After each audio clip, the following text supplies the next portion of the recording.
Lideramos el camino de la opinión pública y buscamos que la cultura del debate alcance consensos y soluciones a los problemas de nuestro país.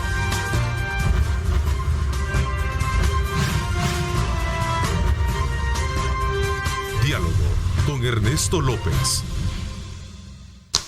Son las 6 de la mañana con 30 minutos, 6 con 30 minutos. Gracias por estar con nosotros y continuar con nuestra programación que desde muy tempranas horas de la mañana le servimos a usted para ponerlo al tanto cómo está el país y el mundo con las noticias. Gracias a William Aguilar, el señor de las noticias, por darnos desde luego toda la información y ponernos al día. Bueno, este día, por cierto, se conmemoran 42 años de la muerte fatídica de Monseñor Romero, ¿verdad?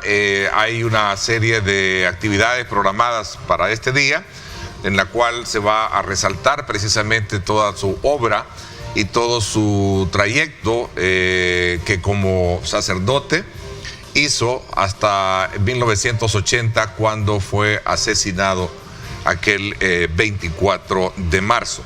Así es que vamos a estar desde luego en una cobertura también especial con nuestros equipos para conocer de cerca las actividades que se enmarcan y se van a dar en el marco de esta conmemoración tras este asesinato hace 42 años.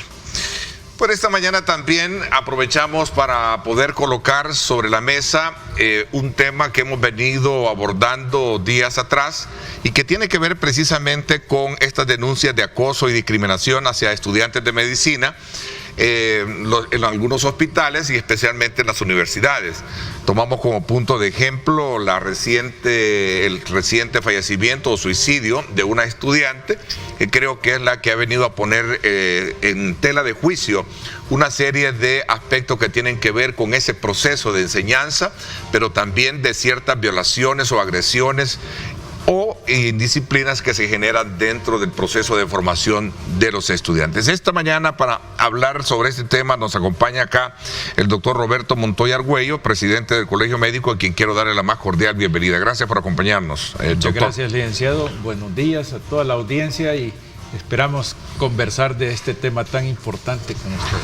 Así es, en efecto. Quiero darle la más cordial bienvenida también a la doctora Mireya de Wolans. Ella es médico cirujano y también es abogada de la República, y quien ha escrito un libro que se llama Rerum, Memorias de un internado, que vamos a tratar la manera de conocer, sobre todo porque de forma muy ligera puedo decir que es un relato basado en hechos y personajes reales que han marcado a varias generaciones de estudiantes, y es una ventana que muestra el interior de una lucha constante por salir adelante en un medio escaso de oportunidades, plagado de desigualdades, abonado con resentimiento social y sufrimiento, entre otros aspectos que tendrán que ver con lo que con los temas que vamos a tratar ahora. Doctora, qué gusto tenerla acá en el programa. Bienvenida, gracias por acompañarnos. Gracias, Ernesto, por la oportunidad de tratar este tema tan importante que ya tenemos años de estar trabajando. Y ante todo, pues, quiero públicamente manifestar a la familia de Natalia Miranda Pérez y a sus amigos, compañeros de la facultad, mis más sinceras condolencias por lo sucedido, y que esperamos que la existencia y la pérdida de esa valiosa vida no vaya a quedar en el olvido y que sirva para que este tema se resuelva de una vez por todas. Bueno, y es precisamente el caso particular que nos puede llevar a comprender mejor esta situación, y vamos a comenzar conociendo un poco esa situación que trajo consigo una serie de interrogantes, sobre todo por las expresiones que ella misma plasmó en un hilo de su cuenta personal en Twitter, donde expresaba los síntomas de una persona que tenía problemas y que en su momento podría llegar, y terminó desde luego tomando la decisión de quitarse la vida, doctor. Exactamente. En primer lugar, enfoquemos que este no es un problema nuevo. Este es un problema que se da a nivel del mundo en la carrera de medicina, y que, por ejemplo, yo me gradué en 1973, pero de la graduación previa, en 1972, hubo 2 que se suicidaron. Uno de ellos, pues solo él, pero el otro asesinó a su esposa y luego se suicidó. nos da el ejemplo de que realmente hay situaciones que llevan al estudiante de medicina o al médico a cometer suicidio. Estas situaciones no se han enfocado, y ese es el problema, en buscarle solución. Se ve nada más la parte social, la parte mediática, la situación en la cual se dice esto no debe ser, sí, pero no buscamos las causas verdaderas para poder atacar el problema. De tal suerte que en esta oportunidad, por el difícil suceso que nos ha dado la joven Mengíbar, Natalia Vanessa, nos dejó en shock, porque ahora es más mediática la situación. O porque es más evidente por el tema de redes sociales, porque era ella que estaba precisamente haciendo público todo lo que le pasaba, ¿no? Por eso se conoció más y por eso se encuentran algunas de las señales que dio muchísimas ella y que nos ponen en evidencia, en primer lugar, cuáles son las fallas del sistema por los cuales no se detectó el problema o no se trató adecuadamente. Si ya estaba ella 2 años o más atrás en tratamiento psiquiátrico, el manejo probablemente no fue el mejor, dado que el resultado fue trágico, ¿verdad? Entonces estamos ahorita empeñados en buscar soluciones, pero que se puedan aplicar a nivel de todas las universidades que sirven medicina en el país. Ayer tuvimos un conversatorio en el Colegio Médico alrededor del tema, nos acompañó siempre la doctora Wallace, y entonces estamos empeñados en tratar de disminuir el problema. Probablemente se darán en todas partes del mundo, se dan en Estados Unidos, en México, todas partes. Ahora, lo que no queremos es que se siga dando aquí en el país. Y tras eso estamos empeñados y vamos a luchar por eso, ¿sí?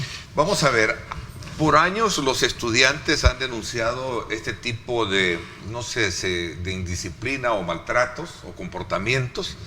Yo les hacía la reflexión que en mi vida estudiantil universitaria tuve la oportunidad de acompañar unas 2 o 3 generaciones, promociones, de ser compañero de estudiantes de medicina, porque en ese entonces las materias comunes se recibían precisamente en el área de humanidades, y ahí pues éramos en un auditorio, casi la mayoría eran de medicina y pues pocos éramos del área de periodismo. Entonces teníamos esos compañeros, y recuerdo que sí, a lo largo de los 2 o 3 años de la consecución de la carrera, se hacían mención de situaciones de recibir ese tipo de especie de bullying o de discriminación hacia, mira, vos no traes para esto, y de alguna manera entraban aquellos aspectos de querer decepcionar a la gente. A ver, a los estudiantes. A ver, en enero de 2019 la Asamblea Legislativa aprobó una ley para regular las prácticas clínicas de los estudiantes. La idea era precisamente ir dándole respuesta a esta denuncia de maltratos que se hacían a los estudiantes. Exactamente.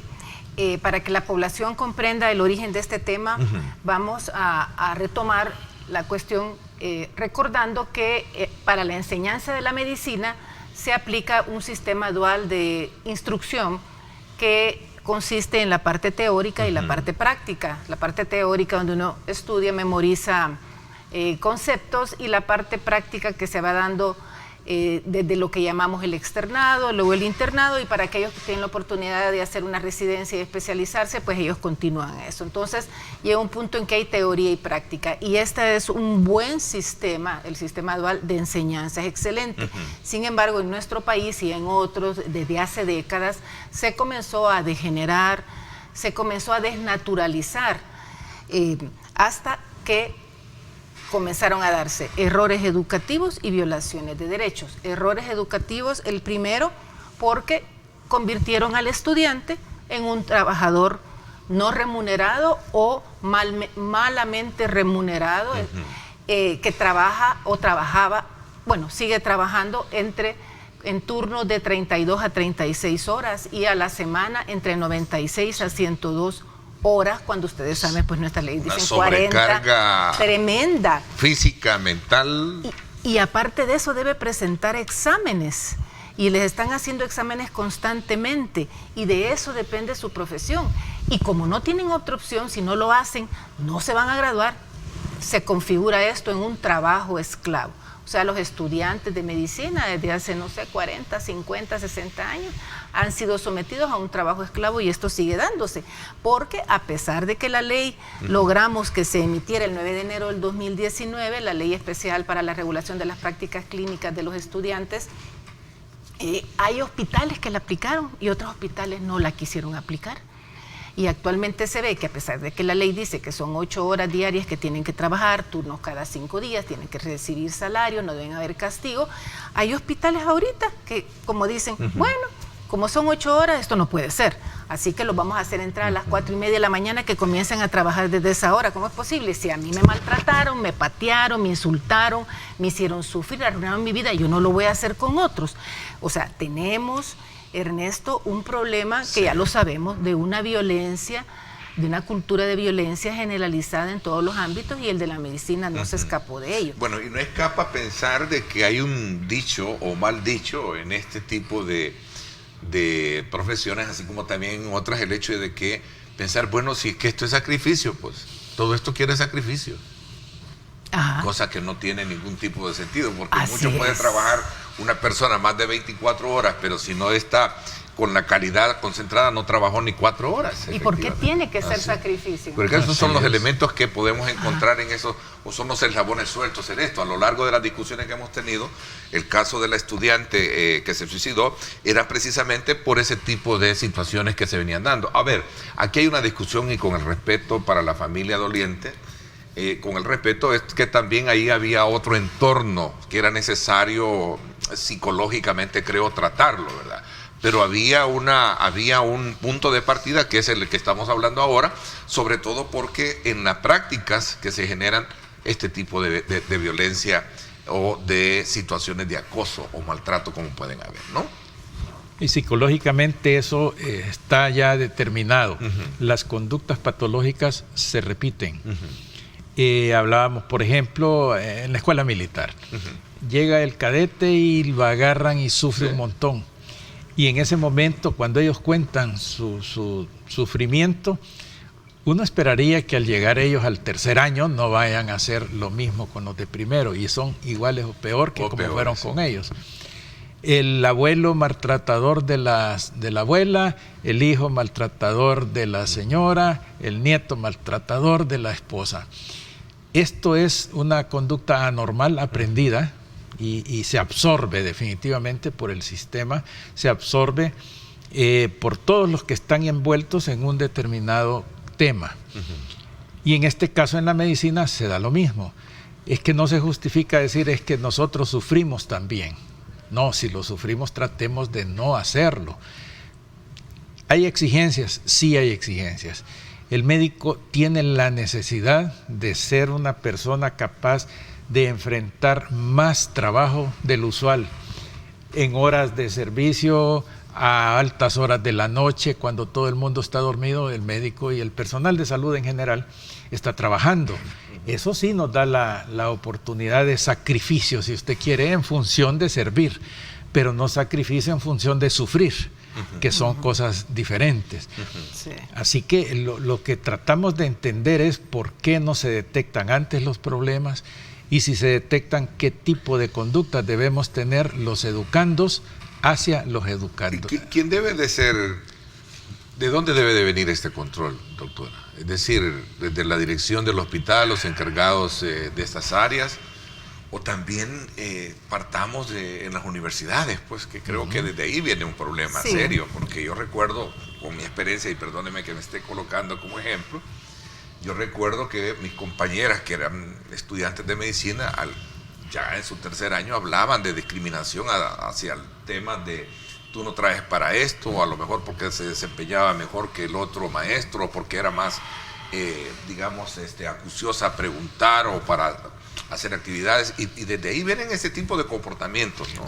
Antes ¿Sí? que hable la doctora, Sí. estoy recordando cuando una vez frente al paciente, fíjese usted que la conducta puede hasta minar la confianza que tenga en quien le está tratando.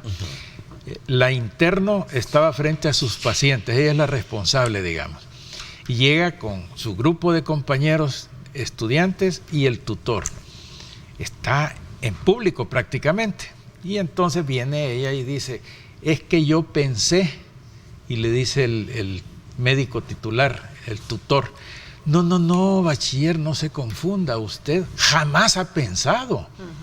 Usted no piensa. Sí. Hombre, eso es de verdad un daño, y además un daño social, y un daño hacia el paciente, y cómo queda su personalidad en ese momento.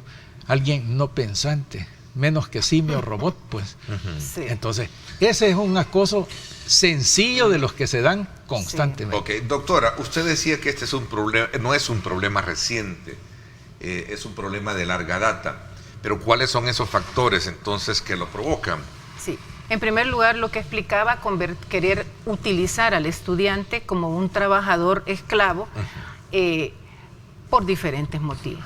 Uno de ellos, tal vez el más importante, es que todos los gobiernos anteriores y el actual no han querido dar el suficiente porcentaje del presupuesto general de la nación a salud para poder contratar suficientes médicos formados, titulados, acreditados, con experiencia, para realizar todo el 70% del trabajo que realizan los estudiantes. Porque muy estudiante puede ser, pero no es un médico capacitado todavía, porque la capacidad la va a demostrar el título. Por lo tanto, la población salvadoreña, especialmente aquella que no tiene dinero para pagar servicios privados, va a ser tratada por practicantes, o sea, van a experimentar en sus cuerpos, van a practicar en sus cuerpos. Esta es una realidad que mucha gente la conoce, pero la gente se queda callada. Y es que fíjese que el otro error académico que tenemos, no solo convirtiendo al estudiante en trabajador, el otro que tenemos es que como no hay suficiente personal, no se invierte y no se tiene la visión adecuada, entonces estos estudiantes son dejados solos para atender. Y se supone que están aprendiendo, se supone que en este sistema dual de enseñanza, teórica y práctica, este estudiante va a tener a un médico formado en docencia que esté a la par de él diciéndole, va, sutura así, mete la aguja así, corta aquí, no, el yeso no se pone así, no, esto lo tenés que indicar, cuánto es la dosis. O sea, una persona ahí que respalde lo que el estudiante está haciendo para garantizarle el derecho a la salud y a la vida de ese paciente. Y eso no se hace. O sea que esta degeneración del sistema dual de enseñanza en la carrera de medicina ha violentado una serie de derechos en los pacientes, en los habitantes de El Salvador, que tienen a fuerza que ir a un hospital público a solicitar o a pedir ayuda para sus enfermedades. O sea, tenemos violaciones aquí al derecho al trabajo de los estudiantes, violaciones al derecho a la salud y a la vida de ellos, pero también a la de los pacientes, violaciones a los derechos a la integridad física y mental de los estudiantes e incluso los pacientes. Imagínense ese paciente que estaba enfrente en la historia que cuenta el doctor, que oye que la estudiante no tiene cerebro, no piensa. Entonces dice, ¿y qué me estará haciendo esta mujer? Imagínense el estrés que comienza a pasar. Claro. Y estas historias son bien comunes en el mundo hospitalario público. El shock psicológico, mental para una persona, ¿verdad? Sí. A ver, las universidades creo que son alrededor de 4 o 5 universidades que imparten medicina aquí en el país, creo, si no me equivoco. Sí. ¿No? Sí.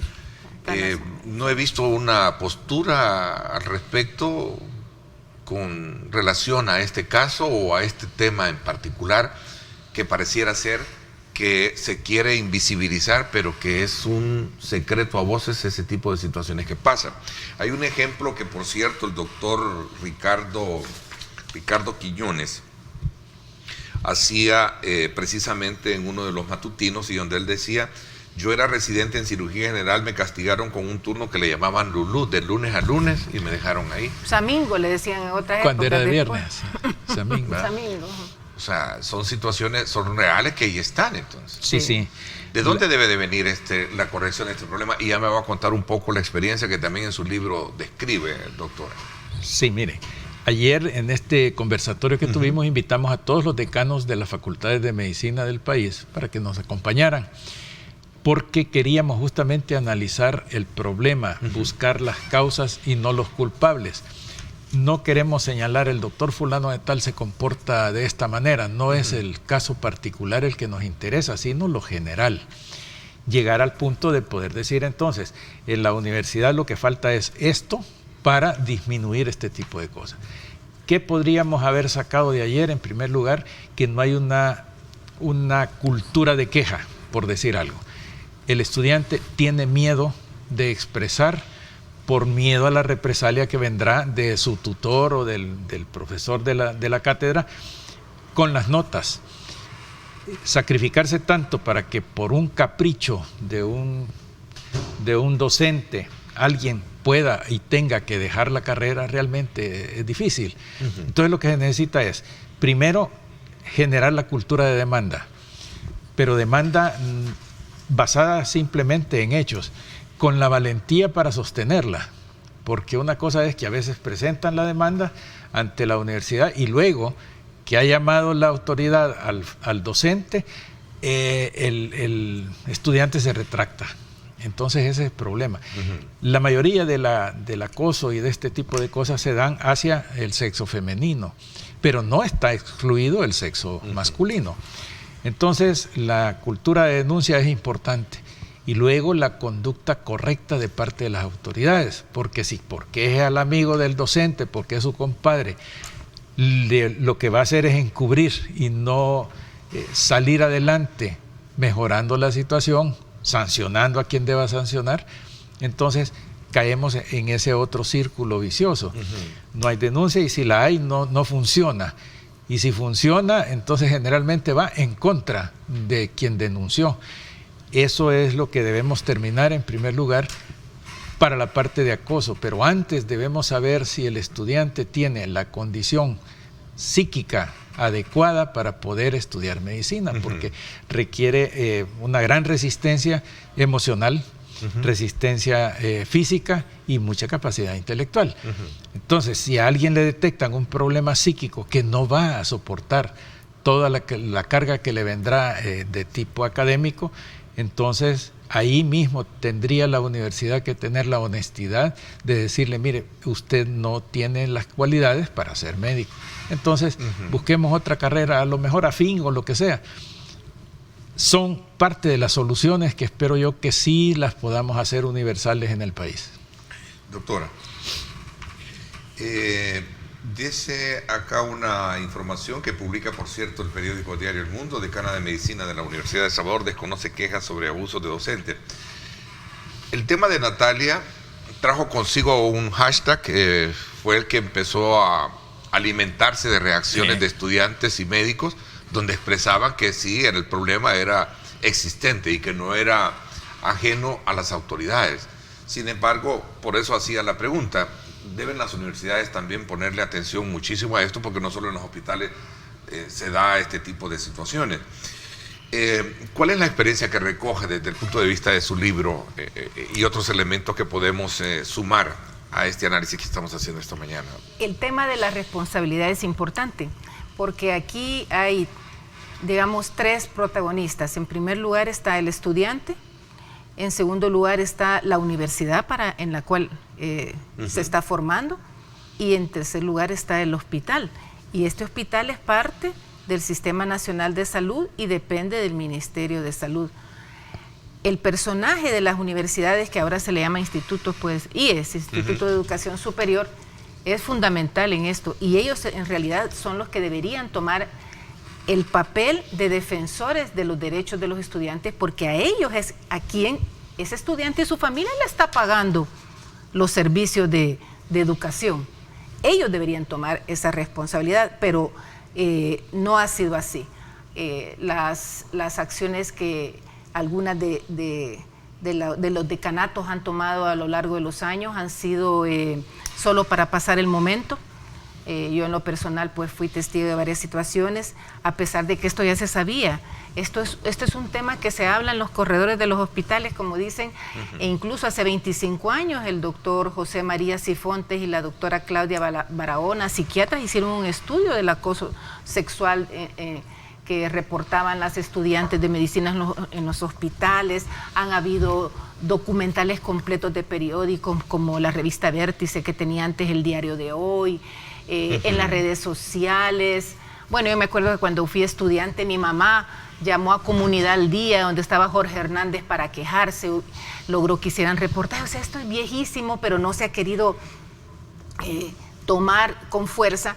Creo que en muchas las universidades, especialmente las privadas, temen que perder los hospitales que se les da para las prácticas de sus estudiantes, porque recordemos que la Universidad Nacional pues tiene a los hospitales antiguos, a los clásicos, Rosales, Blum, Maternidad, para que sus estudiantes de medicina hagan las prácticas e incluso otras carreras.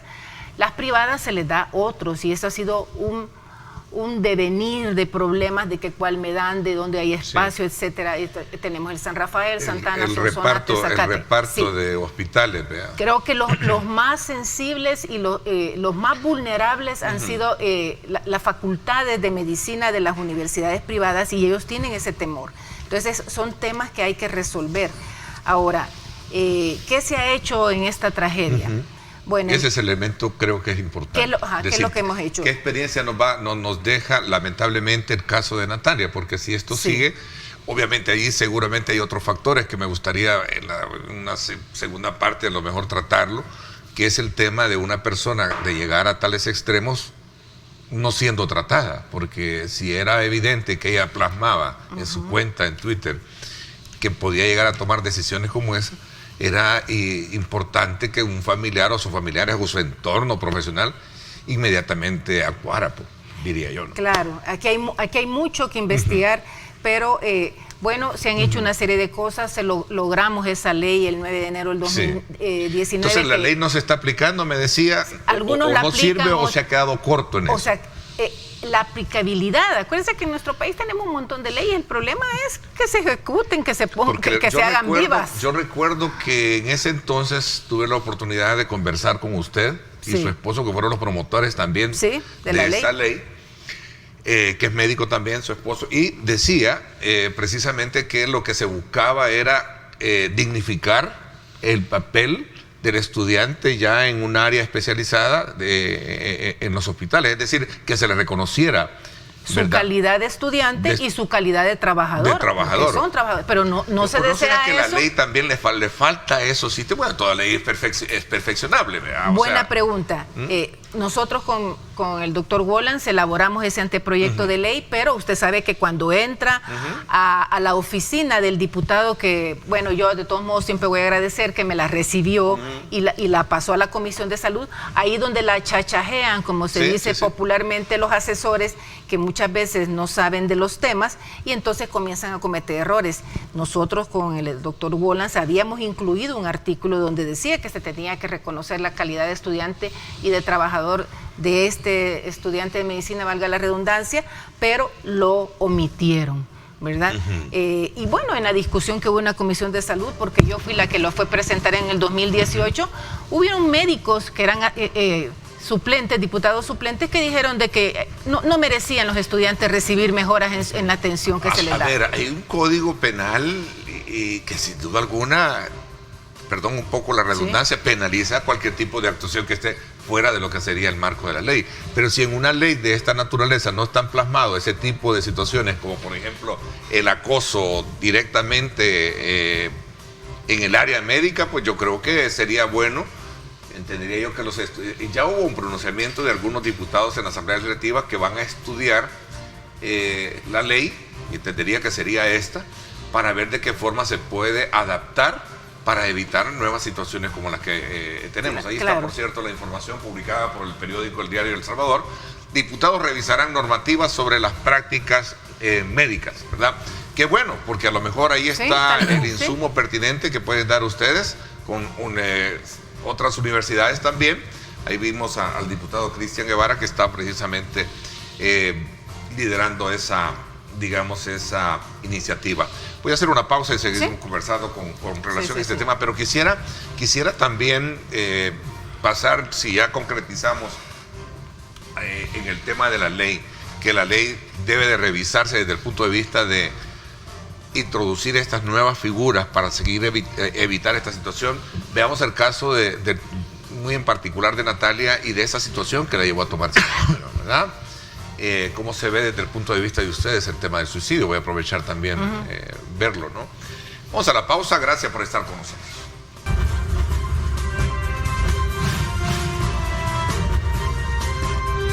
Diálogo con Ernesto López. Bueno, luego de tener un diagnóstico de la situación que se vive a partir de todos estos casos que se han conocido, de estudiantes que reciben o denuncian aspectos que tienen que ver con la discriminación, aspectos que tienen que ver con el acoso, llegamos al tema de la ley y nos hemos quedado un poco en la ley para poder de alguna manera comprender qué es lo que necesita ahora esta nueva ley. Entiendo que hay una nueva ley que se está creando a nivel de formación de educación superior, pero también está la ley que se creó en el 2019. Sí. Para cerrar este ciclo y luego entrar a estudiar un poco el fenómeno de la depresión, de la ansiedad y de esta situación que puede llevar a una persona a tener un triste final, como el caso muy en particular que tratamos de Natalia. De Natalia, ¿no? Sí. ¿Qué podemos hacer después de que ya tenemos la ley de las prácticas? Bueno, ahorita es un momento que hay que aprovechar porque se está estudiando, creando y diseñando la nueva ley de educación superior. Y esto es importantísimo, va a impactar a todas las IES, Institutos de Educación Superior, a todos los estudiantes, y debe tratar de hacerse el mejor esfuerzo para que esta problemática sea incluida de alguna manera y se pueda prevenir y no vuelva a darse.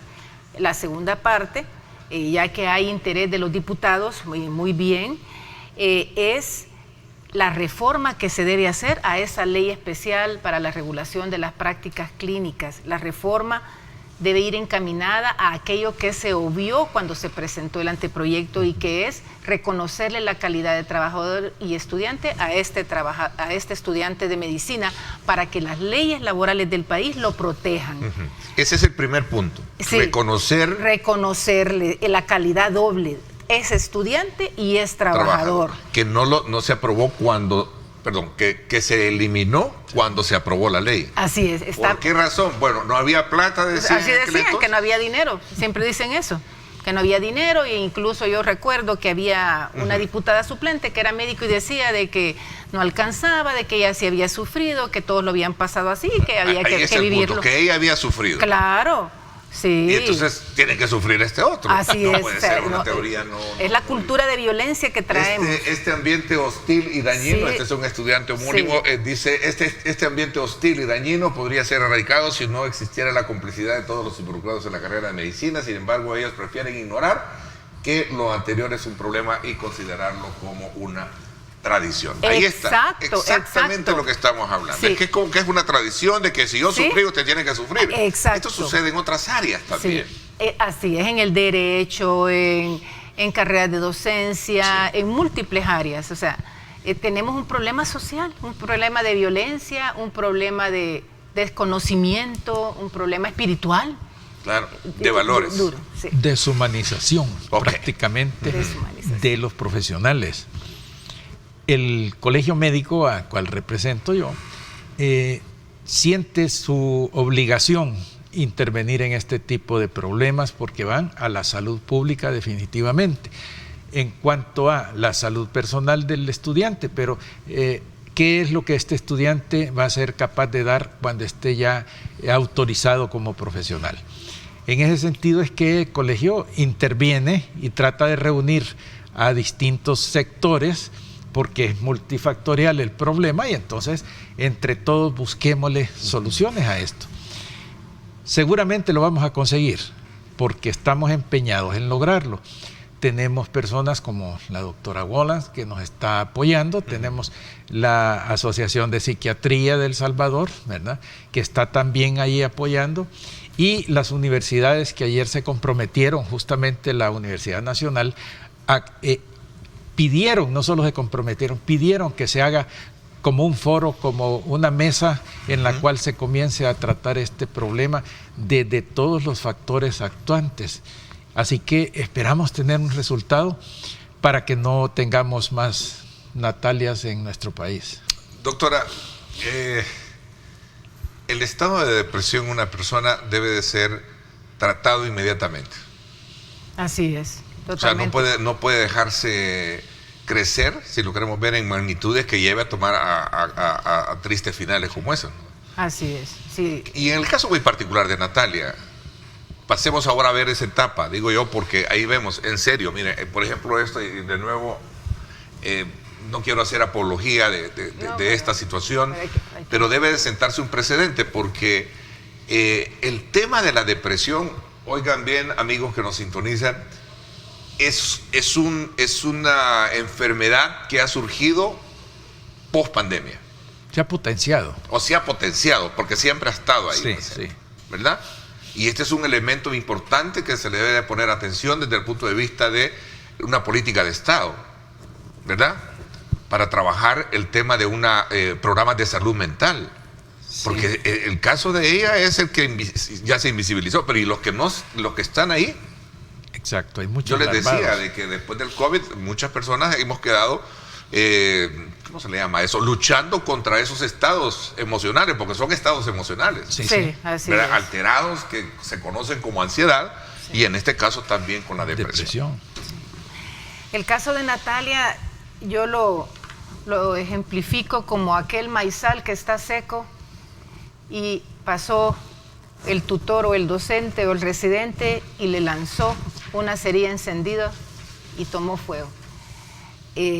No hay excusa, y eso lo quiero decir públicamente, no hay excusa que enarbolar de que ella ya tenía depresión previamente y por eso sucedió lo que sucedió, ¿no? Si ella no hubiera estado en estas condiciones como se están dentro del internado, de los maltratos, del trabajo excesivo, del agotamiento, y una situación especial que debido a la pandemia les disminuyó el tiempo de preparación a estos muchachos, entonces tenían menos conocimiento. Todo eso sumó para que ese estado psicológico dañado en Natalia reventara, ¿verdad? Yo creo de que si ella se hubiera topado con tutores o residentes o jefes de departamento que hubieran sido visionarios, más tolerantes ante una generación de internos que les faltaba tiempo de preparación y conocimiento por lo que había sucedido con la pandemia y le hubieran buscado una solución, ya que utilizan a estos estudiantes para sacar el 70% del trabajo, este problema de Natalia no lo hubiéramos tenido. ¿Verdad? O sea que aquí son muchas las personas responsables en esto y, por supuesto, hay que saber qué pasó con la universidad, por qué no lo detectó, sus compañeros. Aquí hay una pregunta que justamente iba a hacerse, la que tiene que ver eso, dice un televidente acá. Bueno, ¿y esta responsabilidad de quién es el que estas situaciones terminen de esa manera? ¿De la universidad o de la autoridad donde se desarrolla, en este caso delimitémoslo, en los hospitales, los directores o los encargados de residentado, ¿no? Jefes de residentado, creo que se les llama, algo así, ¿no? Sí. ¿O es un problema de ley? Ese es el otro elemento que creemos que hemos abordado acá. Entendería, yo voy a asumir un poco las palabras que usted decía, doctor, este es un problema multifactorial. Definitivamente. Y es un problema social. No solo es un problema de la Facultad de Medicina de ninguna universidad particular, sino de todas. Y es social porque es la conducta que se ha venido repitiendo. La conducta de encubrimiento, la conducta de falta de capacidad de denuncia y la conducta del valor para enfrentar lo que se tiene que hacer para erradicar una situación de estas. De tal manera de que sí es multifactorial definitivamente. Las universidades tienen su propia responsabilidad, los amigos de Natalia la tuvieron. Si usted ve cómo pone Sad Nati, es decir, Natalia triste, ya solo con eso implica que ahí hay un problema en alguien que se quiere identificar así. Si tuviera autoestima hubiera puesto la Mujer Maravilla o quién sabe qué, pero se puso Natalia triste. Y luego, además de eso, pone me quiero matar. Hombre, esos son no banderillazos, sino que son cañonazos anunciando que ahí hay un problema serio y que a lo mejor sí lo va a conseguir llegar a su fin. Pero cuando lo dice, está pidiendo auxilio. Es un grito de auxilio. Directamente lo está. Sí, directamente está diciendo, ayúdenme. Lo que pasa es que no enfocó la petición de ayuda hacia su psiquiatra o hacia su papá, sino que sencillamente lo tiraba al público y ese público le dio la espalda. Ese público eran sus compañeros, ese público eran sus profesores y todo el mundo se hizo el desentendido y sencillamente dejaron que las cosas transcurrieran. Ella es así, ya le va a pasar, otras veces ha estado deprimida, a lo mejor fueron las ideas que tuvieron. pero no fueron ideas que llevaran a tomar acción, que es lo único que podía haber salvado la vida de Natalia. Quiero agregar algo. No podemos negar el papel de la familia, ¿verdad? Eso es, no podemos ocultarlo. Definitivamente ellos tenían un rol en esta situación. En cuanto a los compañeros, en lo personal yo comprendo a sus compañeros de internado.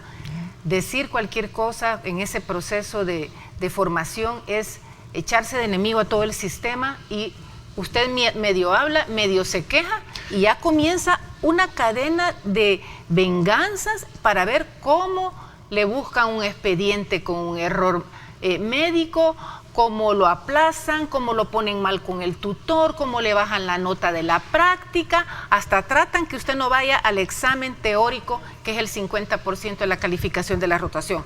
O sea, los compañeros, yo los excluyo de esto. Sí voy hacia las IES, hacia las universidades. Ya a esta hora del mundial ya era hora que hubieran tenido una terapista pendiente de todos sus grupos de internos, estando pendiente ahí, evaluándolos, reportando, ¿verdad?, lo que está sucediendo, para ver que esta IES, al encontrar problemas dentro de los hospitales de acoso laboral y acoso sexual, inmediatamente comunicarse con el Ministerio de Salud y tomar medidas. ¿Por qué? Porque los hospitales alojan una serie de personas, vamos a decirlo claramente, médicos que toman el papel de docentes, tutores, residentes, jefes de departamento, que son ellos, dentro de ellos se encuentran los acosadores, y los hospitales por lo general lo saben. Por lo general son médicos de muchos años que nadie los puede tocar, o no los quieren tocar, ¿verdad? Y esto en la carrera, pues hasta nombres conocidos hay, y no se ha hecho nada. Entonces, sí, la IES tiene que incidir en el Ministerio de Salud. Ellos están pagando por tener acceso a un hospital, pues tiene que darle también el Ministerio de Salud garantías de protección para sus estudiantes. Ok, el tiempo se me fue. Quiero agradecerles que nos hayan acompañado esta mañana y nos hayan dado nuevos elementos claves para tratar este tema que hemos venido tratando, y tiene que ver precisamente con estos tres actores, ¿verdad? Sí. El rol de las universidades, el rol particular que deben de tener, en este caso, la autoridad, el tema de la ley, ¿verdad? Y sobre todo también el entorno familiar de una persona que a lo mejor esté padeciendo una situación como esa.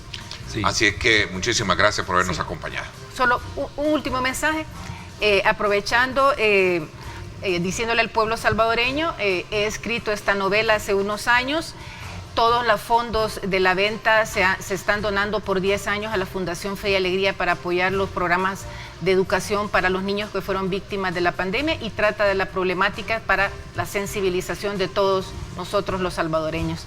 Magnífico, gracias. ¿A dónde lo podemos encontrar el libro? ¿El libro lo podemos encontrar? En librería Juca, Roxil y La Ceiba. Ok, en la librería UCA, de las dos sucursales, sí, okay. La Ceiba y Roxil. Roxil es la otra. Ok, ahí está, para poder hacer esas donaciones. Así es que muchísimas gracias, doctor. Licenciado, muy amable. Gracias también. Esperamos nos continúen apoyando en este sentido. Por supuesto, así será. Nos vamos a la pausa. Cuando regresemos, Asamblea y el Ejecutivo aprueban más medidas para aliviar el bolsillo de la población. ¿Qué está haciendo la Defensoría del Consumidor? ¿Cuál es el papel que está llevando a cabo? De eso vamos a hablar con Ricardo Salazar en cuestión de segundos. Vamos a la pausa.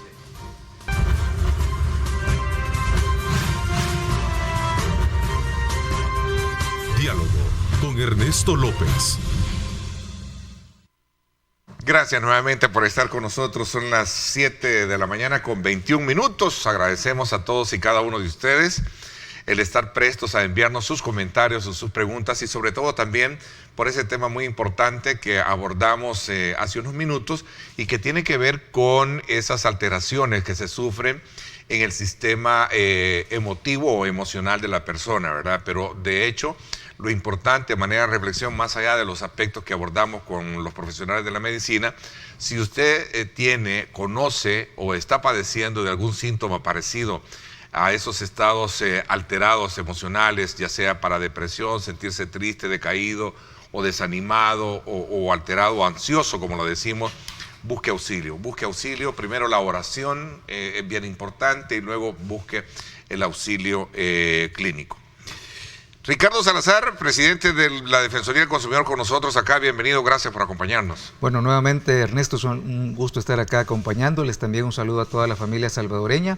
Estamos pues en un momento en el cual nuestro gobierno, el gobierno del presidente Nayib Bukele está impulsando una serie de medidas justamente para atender una realidad de altos precios, ¿verdad?, que se ha presentado en diferentes insumos y también productos finales, sobre todo alimentos, y creo que es el momento de tomar medidas precisamente para atender esta situación y también para poder también disminuir los riesgos de futuras situaciones en las cuales pues en el mediano o largo plazo pueden afectar el tema del abastecimiento en nuestro país. Ok, lo voy a definir así, momento crucial para actuar. Correcto. ¿Verdad? Y cuando hablamos de actuar es que a partir de la aprobación de estas medidas para aliviar el bolsillo de la población es que debe de haber un rol importante en la supervisión y verificación de precios en el mercado. Así es, Ernesto. Bueno, estamos hablando prácticamente hoy día jueves, estamos cumpliendo las primeras 2 semanas desde el anuncio de las medidas y han sido pues días bastante intensos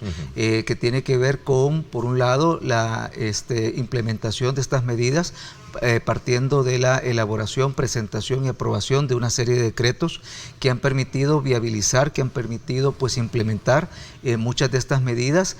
Todo el tema de combustible, ahí tenemos las medidas de eliminación temporal del FEF y del COTRANS, también pues la reciente reducción, una importante reducción en los porcentajes del IVA, y de ahí pues ya se muestra o se demuestra justamente cómo este gobierno ha tomado decisiones a través de medidas que nunca se habían tomado en el país.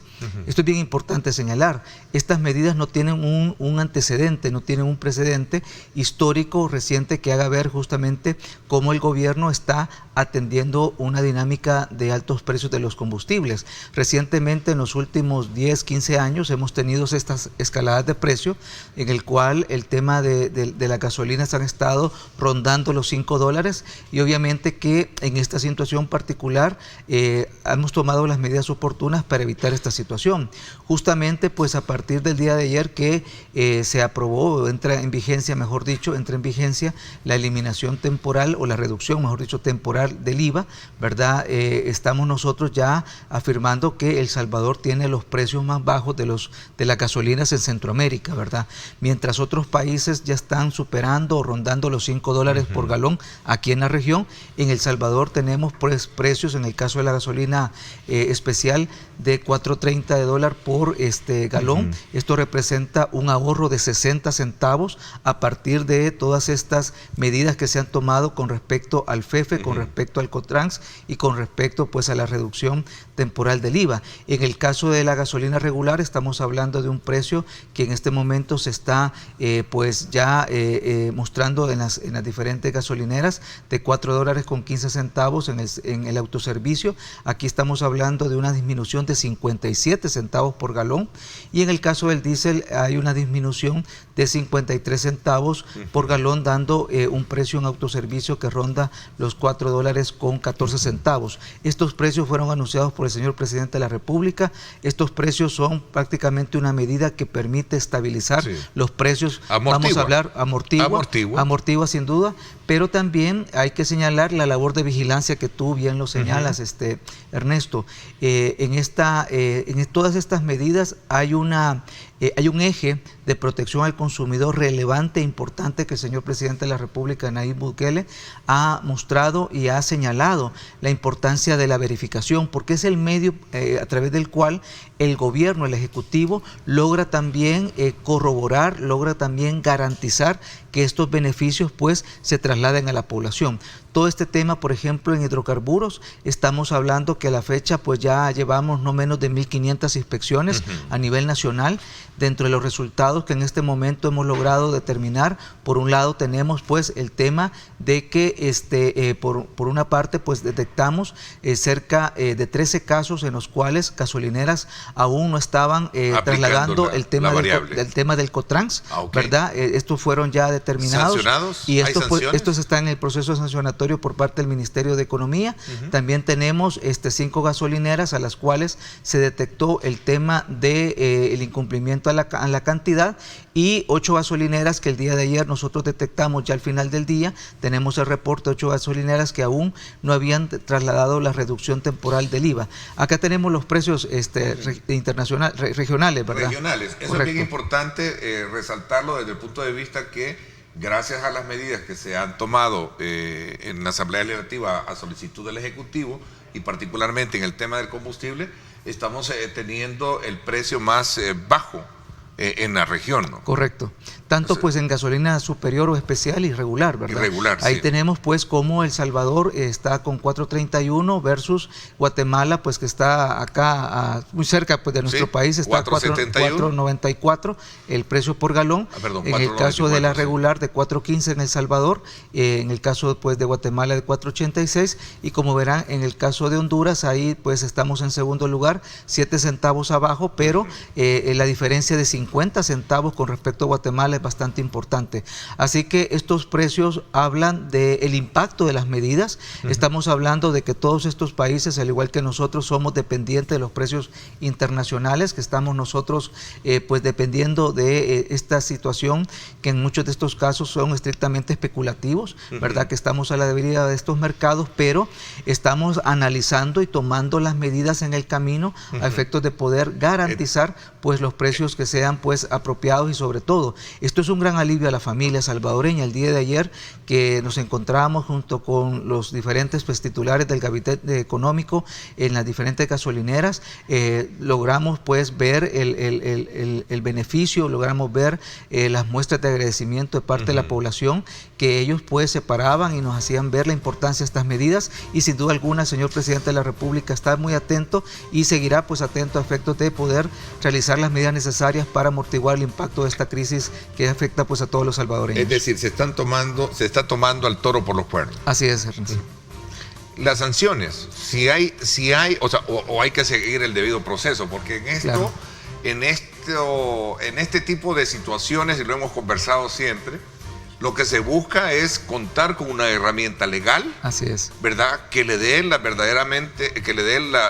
verdaderos dientes que merece, precisamente para poder evitar estos abusos. Así es. Quisiera un poquito comprender no solo el escenario en el tema del área de los combustibles, que si bien es cierto, ya se han hecho las indagaciones pertinentes, hay un procesos abiertos, etcétera, etcétera, pero también creo que se debe sentar presente. Veamos el caso del transporte colectivo, pues. Así es, Ernesto, lo que sucedió con el tema del transporte colectivo, especialmente con las rutas estas. Vamos a hablar de esto cuando regresemos, ¿te parece? Voy a hacer una pausa, me la piden 7:30 minutos. Gracias por estar con nosotros.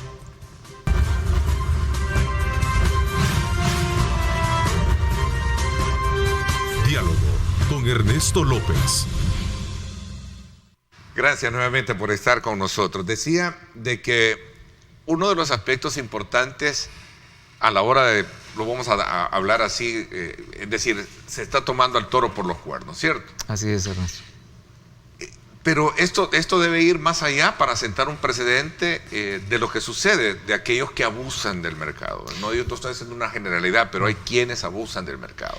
Y veíamos acciones tan contundentes como, por ejemplo, la intervención que se hizo en 2 de las unidades del transporte colectivo, para citar un ejemplo de lo mucho que puede padecer aquel que en su momento esté violentando este tipo de, y no aplicando este tipo de medidas que se han hecho y aprobadas en la Asamblea Legislativa. Sin duda alguna, Ernesto, pues aparte de una vez anunciada la medida, como reitero, es importante el cómo podemos garantizar su aplicación y obviamente castigar a aquellos que con el conocimiento de las medidas y sobre todo con toda la fuerza legal que estas pueden implicar, se puedan en este caso pues sancionar, ¿verdad? Es por ello de que el Ejecutivo pues solicitó y se le fue aprobada una ley especial precisamente para sancionar todos estos delitos que se puedan generar, o mejor dicho, estos incumplimientos que se puedan generar en cuanto a la comercialización de hidrocarburos. Estamos hablando de multas ejemplarizantes de hasta $100,000, ¿verdad? Que se están pues ya iniciando los procedimientos, ya se iniciaron los procedimientos sancionatorios. Por ejemplo, puedo mencionar 13 empresas en las cuales, o 13 gasolineras en las cuales se detectó este tema del incumplimiento a la eliminación del Cotrans, ¿verdad? Esto nosotros los hemos detectado en la última semana. De igual manera, el Ministerio de Economía ha realizado con amplios despliegues de verificación de la cantidad del combustible, el poder verificar que las bombas estén debidamente calibradas, que estén debidamente funcionando para dar la cantidad correcta de combustible. Se han detectado 5 casos. De igual manera, estos pueden llevar a multas importantes de hasta $100,000. Y el día de ayer, justamente, pues cuando entró la medida de la disminución de el IVA, ¿verdad? Ya al final de la noche, pues nos miramos el reporte, la determinación de 8 casos de gasolineras en las cuales pues se va a iniciar pues el procedimiento tanto de la devolución de estos montos de dinero de parte del Ministerio de Hacienda a través de estaciones estaciones de servicio, y aplicar pues el marco legal que corresponda pues en este sentido. Ahora bien, este tipo de infracciones, los entes que están pues aplicando la parte sancionatoria deben de analizar algunos elementos que de acuerdo a las leyes están establecidos, criterios relacionados al tamaño de las empresas, criterios relacionados al impacto que pueden tener en los usuarios o en los consumidores y la gravedad de lo que pueden representar estos incumplimientos. Así que por esa razón se inicia un procedimiento sancionatorio en el cual pues lo que sí podemos reafirmar es la decisión de parte de este gobierno de aplicar todo el marco legal que corresponda sin menospreciar otro tipo de situaciones como pueden ser delitos en el ámbito penal. Regálame un espacio para hacerte una pregunta que nos la hacemos en el diario vivir, los salvadoreños, especialmente cuando se trata de ver las variables, ¿verdad?, que sufre el precio, teniendo como antecedentes ya compras, digamos, de combustible a un precio menor al que se está colocando para el día siguiente. Algo bien sencillo, no sé si logro explicarme mejor, como lo que yo te decía. Si yo compro este vaso lleno con combustible me costó $10, ¿sí? Claro. Pero lo tengo a la mitad, pero vino la variable el día siguiente, ¿verdad? El día martes, a los 15 días cambia ahora, ¿verdad? Es correcto. Entonces el día martes viene y cambia. Este que compré en 10, ahora a lo mejor tiene una variable y lo que hago es yo subirle, pero esto yo lo compré en $10. Sin duda alguna, Ernesto. Esa es una es una pregunta que nos hacemos todos, no la entendemos. Y si es, ¿por qué no se corrige esa situación? Perdón si soy ignorante técnicamente en esto, pero... Bueno, eso tiene que ver con un elemento clave que creo que es el momento de prestarle mucha atención, y es a la rotación del inventario, ¿verdad? Un inventario que entra de combustible, que entra a determinado precio, debería haber una justificación para realizar el cambio y no simplemente que fuera pues el tema de una fórmula de referencia, ¿verdad? Un anuncio de precio. Porque en este tipo de situaciones la gran queja de los consumidores, ¿cuál es? Que cuando hay incrementos, las variaciones o los ajustes de precios son prácticamente inmediatos, ¿verdad? A las 0 horas... Suben en ascensor y bajan en escalera, ¿verdad? En escalera. Así se planteó pues en su momento, y obviamente que creo que este esquema de los precios de referencia debe ser debidamente analizado y sobre todo establecer un mecanismo de ajuste de precios que sea más ad hoc, ¿verdad? También al momento que estamos nosotros viviendo, y que también permita en este caso evitar este tema de abusos que se puedan presentar en el mercado. Creo que el gobierno ha dado señales importantes de medidas que no tienen precedentes, de medidas que no tienen un antecedente, de medidas que son prácticamente priorizando el bolsillo de la población, y no dudo pues que elementos como estos que tú mencionas pues estaremos pues considerando efectos de podernos analizar y sobre todo pues brindar mecanismos que sean más transparentes y sobre todo más respetuosos de los derechos de la población. Vámonos ahora a otros rubros. Ya hablamos del tema de los hidrocarburos. Entendería yo que hay un pliego de reformas y este fue un elemento que dejé planteado hace unos minutos para analizar ese pliego de reformas que conllevan y hacia dónde nos van a llevar, precisamente a tener más dientes la ley para poder actuar en momentos de crisis como la que se ha presentado y en momentos donde se prestan a abusos este tipo de situaciones. Por eso es importante señalar que en este marco de la actuación de nuestro gobierno atendiendo una crisis internacional de precios, nosotros como Defensoría del Consumidor, a través pues, de la venia del señor Presidente de la República, sometimos a aprobación un pliego de reformas, son 160 artículos, de los cuales 43 vienen a modificar actuales disposiciones de la Ley de Protección al Consumidor y estamos también pues incorporando otras nuevas. Acá viene el tema de poder prestarle atención a algunas comisiones que a nuestro juicio son ilegales debido a que representan justamente cobros inherentes al servicio. Ahí tenemos, por ejemplo, la comisión por otorgamiento de crédito, en el cual pues es parte del negocio del servicio el hacer un buen análisis de crédito y en función de eso, pues al otorgarle ya los montos respectivos no debería haber alguna comisión, sino que por el contrario. ¿Es ilegal ahorita? ¿Es? Este es un tema en el cual pues, nosotros en este momento estamos solicitando que sea expreso en nuestra ley y de esa manera pues es decir, que si le van a dar un crédito que no le estén pidiendo a usted, si es de 10,000 que no quiten 300 por desembolso, eso ya tiene sentido, ¿no? Ellos muchas veces lo están justificando por temas de análisis de crédito y otro tipo de situaciones que son a nuestro juicio inherentes, ¿verdad? Son parte de los mismos. También el poder regular pues este tema, o mejor dicho, establecer una obligación de los proveedores de solo cobrar un tipo de cargo por mora. Hoy en día se está doble cobrando incumplimientos o penalizando a través de lo que viene a ser un interés moratorio o un recargo por mora. Esto es una situación que estamos nosotros pues solicitando que se pueda prohibir el doble cobro de una misma penalidad.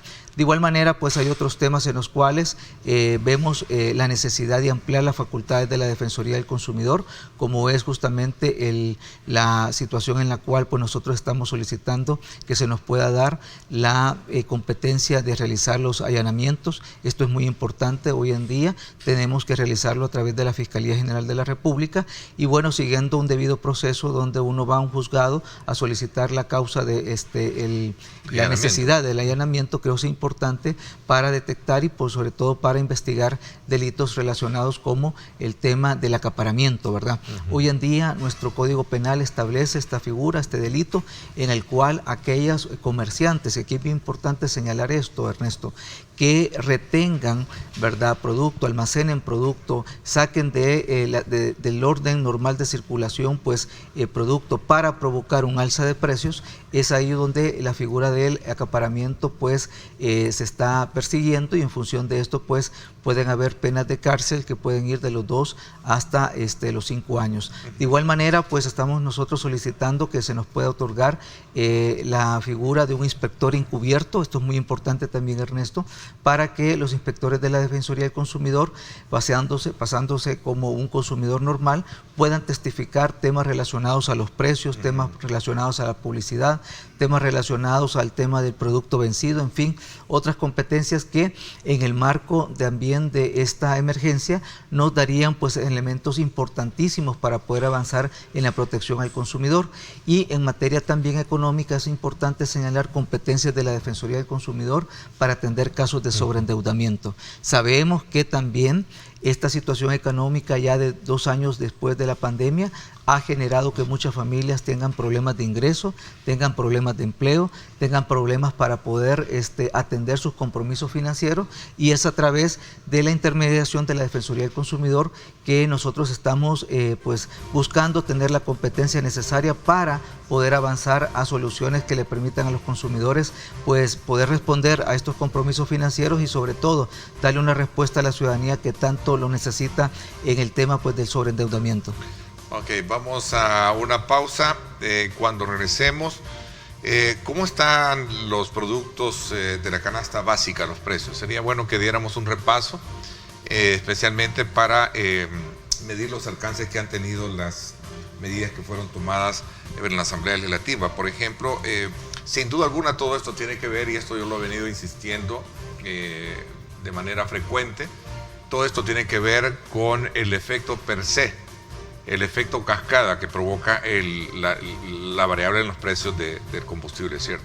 Todo viene de ahí porque todo todo transcurre a nivel del transporte, donde se dan este tipo de situaciones.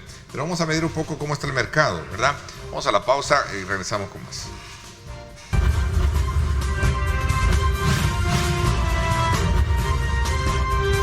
Diálogo con Ernesto López. Bueno, gracias nuevamente por estar con nosotros. Es importante que usted también participe, háganos las preguntas para trasladárselas al presidente de la Defensoría del Consumidor, Ricardo Salazar, que nos acompaña esta mañana acá, precisamente para informarnos cuál es el estado actual de verificación que tiene esta importante institución para evitar abuso de precios en el mercado. Vayámonos ahora quizás a la parte más popular de los precios de consumo. ¿Qué es lo que se ha logrado indagar? Claro. ¿Y cómo están los precios en este momento? Sí, Ernesto, es muy importante porque sin duda alguna el tema de la canasta básica, de los productos esenciales para la población, es un tema clave para nuestro gobierno, como a través de medidas que busquen precisamente paliar una situación que viene pues presentada en los últimos 2 años, pues a partir de la pandemia se ha venido generando una serie de situaciones del mismo crisis que se tuvo en los aparatos productivos de los países, temas de lo que vienen a ser pues la distribución logística de estos productos. Y bueno, estábamos cerrando, Ernesto, el año pasado con índices de inflación pues que en general son bastante elevados. Y creo que es importante hacer mención de esto porque este es un fenómeno que no solamente está pasando en nuestro país, este es un fenómeno que está pasando a nivel mundial. Por ejemplo, aquí en la región tenemos países como Brasil con inflaciones del 10%, República Dominicana con inflación que cerró el año pasado del 8.5%, el mismo Uruguay con 8% de inflación, México con 7.4%, qué decir de Chile, Estados Unidos con inflaciones entre 7.2 y 7%. En fin, nosotros como país cerramos el año pasado con 6.1% de inflación y los índices obviamente en estos últimos meses se han venido pues acrecentando los índices de inflación, obviamente hoy presionado con este conflicto bélico que se está presentando en Europa, ¿verdad? Es por ello de que el gobierno de nuestro presidente Nayib Bukele impulsa pues una serie de medidas que buscan en primer lugar reducir los costos relacionados a la importación y en segundo lugar buscar nuevas fuentes de abastecimiento a través de la reducción de los impuestos a la importación. Son en total 20 productos que a partir del análisis que se realizó por parte del gabinete de gobierno identificamos que estaban presentando altos incrementos de precio y era importante el poder establecer mecanismos que sin duda alguna vengan a generar una oferta, ¿verdad?, a través de la importación que permita pues facilitar en este primer momento pues la disminución de los precios y en segundo lugar tener el abastecimiento suficiente y la diversificidad de productos de cara a lo que es el mediano y largo plazo.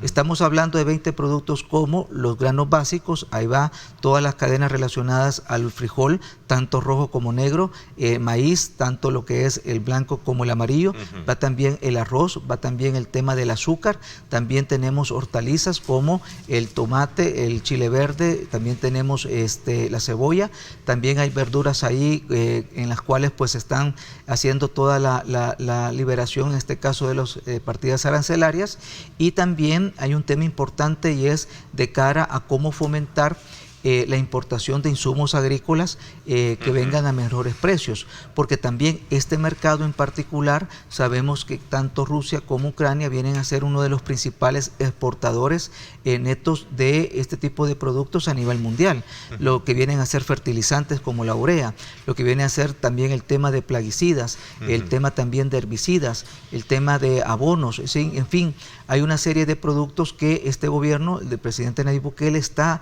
haciendo pues su labor de facilitar justamente unas condiciones nuevas y nosotros a través de la Defensoría del Consumidor y de la Superintendencia de Competencia, junto con una coordinación que tenemos con el Ministerio de Economía, nos estamos reuniendo con los diferentes grandes importadores, tanto de fertilizantes como también de estos productos pues masivos, para darles a conocer los beneficios de la medida y obviamente apoyar en las labores de inteligencia de mercado, porque aquí es clave que ellos puedan identificar nuevos empresas que a nivel mundial puedan estar sujetos a estos beneficios para traer estos productos, generar la competencia, y algo muy importante es también poder garantizar las labores de verificación para que estos montos de impuestos que no son cobrados, que en algunos casos, Ernesto, pueden ser de hasta el 40%, ¿verdad?, puedan trasladarse a los consumidores. Así que esta es una tarea en la cual, reitero, el diálogo con el sector privado, mostrándole la situación, pero también la verificación in situ que estamos haciendo en bodegas de empresas que obviamente ya están siendo pues beneficiadas de estos disminuciones de aranceles, sin duda alguna nos va a ir permitiendo pues avanzar hacia mecanismos en los cuales la población pueda tener precios más bajos y obviamente pues un abastecimiento que se les pueda asegurar. Sobre el tema del abastecimiento, un televidente pregunta, ¿tenemos garantizado el abastecimiento si esta guerra, dice acá, si este conflicto se va alargando? Es el riesgo que tenemos, pues, que tiene el mundo, ¿verdad? No solamente El Salvador. Y obviamente que a partir de las medidas que estamos tomando, y también hay que decirlo, Ernesto, El Salvador es el primer país que a nivel mundial toma medidas de este tipo, ¿verdad? Con esa integridad pues tan importante, en el cual estamos viendo el tema de proteger a la población en su bolsillo, pero también el tema de asegurar condiciones para el fomento productivo, no solamente en cuanto al poder, ¿cómo se llama?, disponer de insumos pues a precios más asequibles, sino que también de brindar una serie de líneas de crédito que ya pues la Asamblea Legislativa las ha venido pues aprobando en los últimos días, y que sin duda alguna también es importante señalar el papel de nuestros productores, Ernesto, que es importante, que es clave de cara pues a una labor en la cual esperamos que nuestro país pueda tener las mejores condiciones para enfrentar cualquier crisis que se nos pueda venir a futuro, y tenemos en cuenta que obviamente en este momento es prioridad el cuidar el bolsillo de los salvadoreños. Una pregunta, una situación muy importante que lo hace todo el mundo, o sea, lo critica todo el mundo, es el hecho de llegar a un centro comercial a comprar, a consumir, y yo tengo que pagar por el parqueo para hacerlo. Entiendo que se va a regular el tema de cobros en el tema de parqueos. Bueno, es una realidad que está sucediendo en nuestro país, en el cual pues la Defensoría del Consumidor ha puesto a disposición de la Asamblea Legislativa justamente una propuesta de regulación, que tiene cambios importantes, como el modo de realizar el cobro, pasar de la hora o fracción a el tiempo exacto. Usted hoy en día pues se está en un parqueo 62 minutos, le cobran 2 horas. Cuando debería de cobrarle pues el tiempo fraccionado, ¿verdad? El tiempo, mejor dicho, pues ajustado, el tiempo exacto de los 62 minutos. En segundo lugar, también estamos nosotros quitando todas aquel tipo de anuncios o elusión de responsabilidades que pueden tener de parte de estos proveedores, que no se hacen cargo precisamente de pérdidas o de choques que se puedan realizar. Pero en el tema específico del cobro, ¿no podrían dar un tiempo prudencial para no...? También estamos considerando los 30 minutos. Yo puedo llegar a hacer una compra, 30 minutos, 40 minutos y salgo, no tengo por... Sí, en ese sentido también está la propuesta, considera una gratuidad de 30 minutos para que en todos los centros comerciales se pueda aplicar.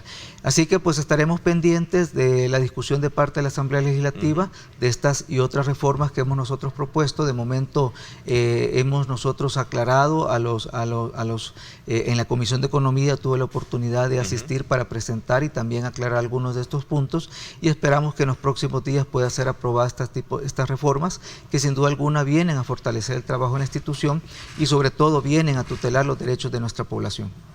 Bueno, el tiempo se me fue, Ricardo, gracias por habernos acompañado y ponernos al día. Pregunta acá, ¿dónde puedo hacer denuncias? Es bien importante esto. El 910, sí, 910. El 910 y nuestro WhatsApp 7844-1482. Ok.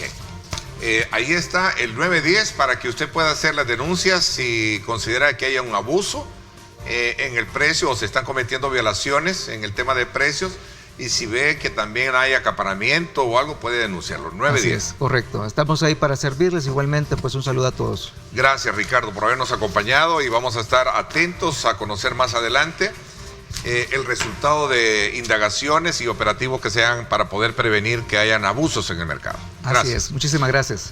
Gracias a ustedes, quédense con nosotros. Arriba, mi gente, ya está listo para llevarles, como siempre, buena energía, buena vibra, y pasarla bien toda la mañana. Gracias por mi parte, esto es todo por hoy. Pásenla bien y como siempre recuerden lo más importante, amar a Dios sobre todas las cosas.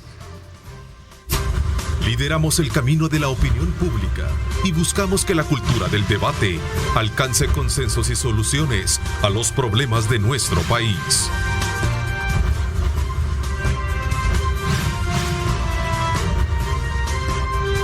Diálogo con Ernesto López.